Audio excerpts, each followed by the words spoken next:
We have less than a month. Wells Fargo announces huge update, prices to go down in 2025. Do you ever apply for anything and then you're provided with like 50 pages of a written or digital contract that you got to sign? The fine print, if you will. How many of you guys actually read all that stuff? I'm not talking about skimming through it and not understanding a lick of it. I'm talking about like really getting a good grasp of what these agreements are talking about. If you didn't before, I suggest you do now, as Wells Fargo just updated their online service agreement and it's going to affect your money that's in there. Now, I'm not 100% sure when I'm going to upload this video, but know for sure that we're going to have less than a month to prepare for this change. Now, on the topic of banks, how would you feel if you were told that you had a daily withdrawal limit? It's becoming the norm now, so it's best to adapt to some extent. Federal Reserve Chair Jerome Powell has some good news for us. After pausing interest rates, he's now saying that the housing market has bottomed out and that the situation overall is already improving. Do you guys agree with him? I don't think a lot of business owners do, as they're now being forced to hike their prices as expenses continue to grow. One CEO even said that the prices may go down,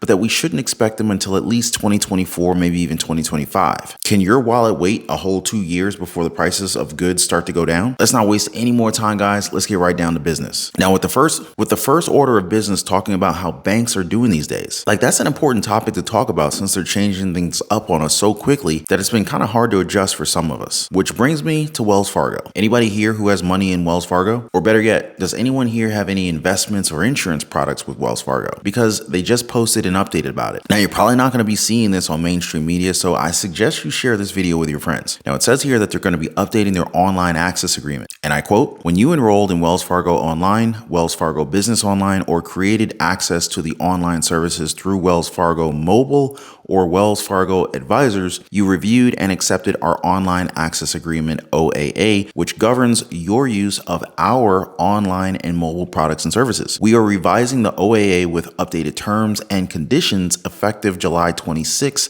2023, end quote. So what's happening? Well, they summarize it here and it reads, investments and insurance products are not insured by the FDIC or any federal government agency, not a deposit or other obligation of or guaranteed by the bank or any bank affiliate, end quote. And that these products are subject to investment risks, including possible loss of the principal amount invested, end quote. So July 6th is the date that this will be effective. At least they're giving us a lot of time to decide what we actually want to do with our money. Kudos to Wells Fargo on that one. But at some point, you got to sit down and think to yourself, like, do I still want my money in the bank? Wells Fargo is probably a bank that's too big to fail, right? I mean, they're not small, but that doesn't necessarily mean that your investments are kept away nicely and just making money. You still have to have an understanding as to where your money should be instead of where it is. And let's be honest, do you guys honestly think that the FDIC can cover all of our deposits in all of the banks if they were to all collapse at the same time on the same day? I mean, that's something that you got to make sure of if you're going to be moving your money around. Which brings me to Westpac, or Pac West, where withdrawals are being limited. Now, I think it's set at around $500, maybe $1,000 right now.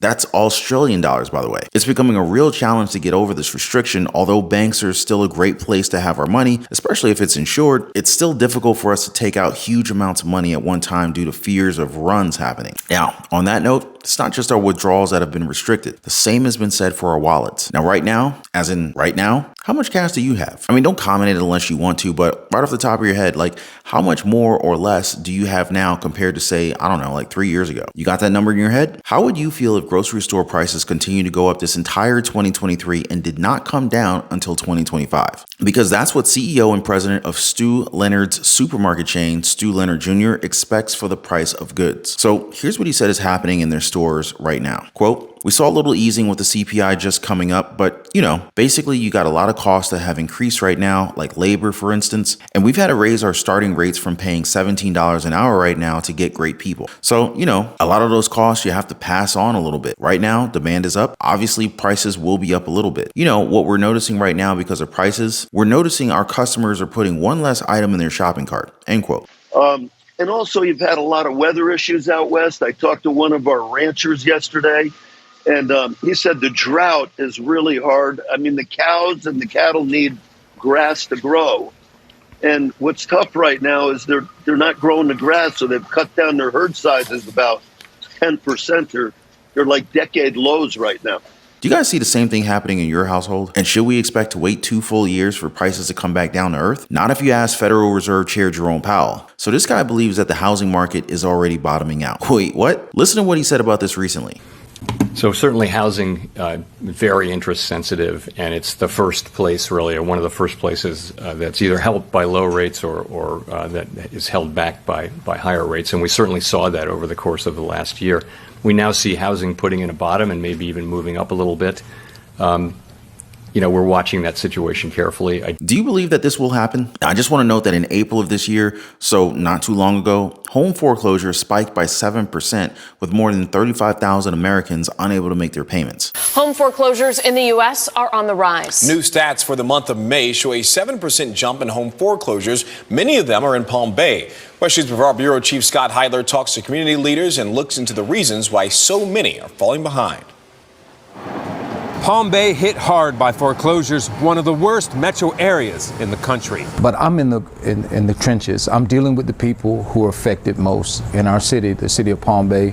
Foreclosures are rising, and we need a comprehensive plan working with our officials. Nationally, foreclosure-related filings up 7% in May. Florida is at the top of the list. Some see this as a normalization after financial assistance programs were implemented during the pandemic, like mortgage forbearance, delaying payments. A lot of people have still not found employment, or if they have found employment, with the higher interest rates and the cost of inflation, it takes away from their household budget. The Housing Foundation of America is a nonprofit helping people facing foreclosure, recently expanded to Brevard County. Brevard County had a lot of funds to help people cover their rent and mortgage payments if they were in fact affected by COVID. Those programs have come to the tail end. And some people who signed those forbearance agreements didn't fully understand them. So they're taken off guard once the payments kick back in. Does this data match what Jerome Powell's saying? But of course, I value you guys' opinion. You can share what you want in the comment section down below. Make sure to get into the conversation down there. The price of inflation being so high for so long is that, we all have bitter pills to swallow. Some have had to cut back on expenses by switching up brands, like whenever they hit the market. And some have just completely removed some items from their grocery store carts because they just can't afford it anymore. I know people who have already dipped into their savings and even into their retirement savings just to get by. And the worst part is that things can get much worse. But you know what can help right now? Cash flow. Now I'm talking about multiple streams of income, maybe through small businesses, home-based businesses, or even side hustles. You can also take care of your money outside of the banks by investing in gold, silver, real estate, even in the stock market, index funds, ETFs, and pick your favorite brokers. M1 Finance, Fidelity, E-Trade, Charles Schwab, Vanguard, you name it. Do you want to learn more about these different investment ventures and small business opportunities so that you can take advantage of them? Well, if you said yes, feel free to drop me some comments down below. That way I know how much interest there is on these topics, and I'll make sure to make future videos on them. Financial freedom is definitely possible during this downturn, so I just want to keep you guys encouraged. Now, before I go, guys, please don't forget to drop a huge thumbs up for the video. Also, subscribe to the channel for your daily dose of the truth. Appreciate you guys watching, and I will catch you on the next one.